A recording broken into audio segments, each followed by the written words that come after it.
Namhlanje ekuseni bendihleli nomshana wam wandibuza, malume, iphi laa ntombazane yayilapha intle gqithi ngoba ayisezi apha ekhaya, ngaba kwenze njani?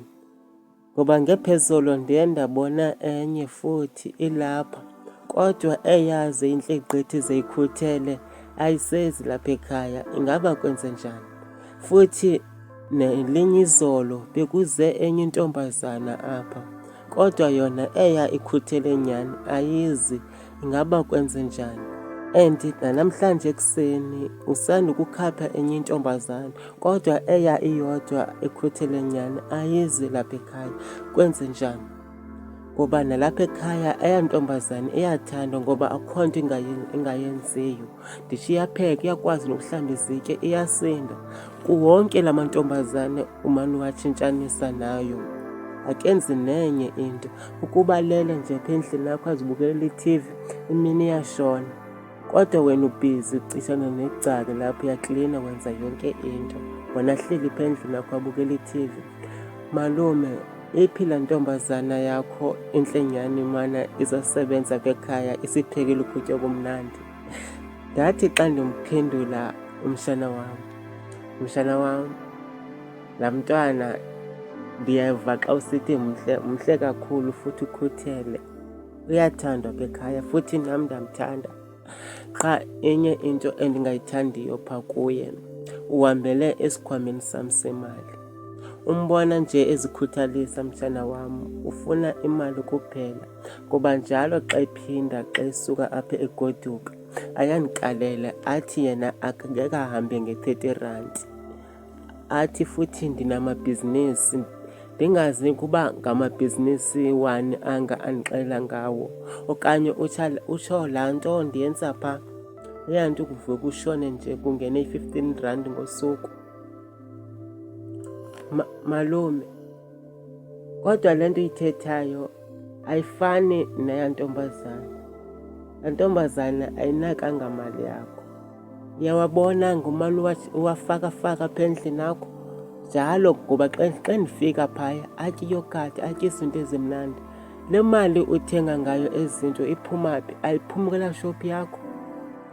Heyi mshana, andazi uba kufuneka ndinokuphendula njani, ngoba laa mntwana andimthandi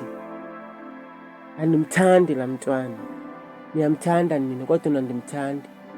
Futhi laa mntwana uhlele bhizi, akandinelisi. Wona ba undixelela ngabo ukuthi bahleli bezibukela i-TV imini yonke, bayandenelisa futhi akho nto kubo ndingayenziyo. Lona wakho uthetha ngayo mtshana wam ngeke akwazi futhi nokundizalela abantwana, ngoba wazivala, wazitofa, wathi mandilinde i-3 years awayibekayo. So yena undiwestela njengemali yam xa ndimane ndimbiza. Aba ungabafuniyo mtshana wam bangakhona emva kwexesha bandiphe umntwana, ngoba bona abatofi.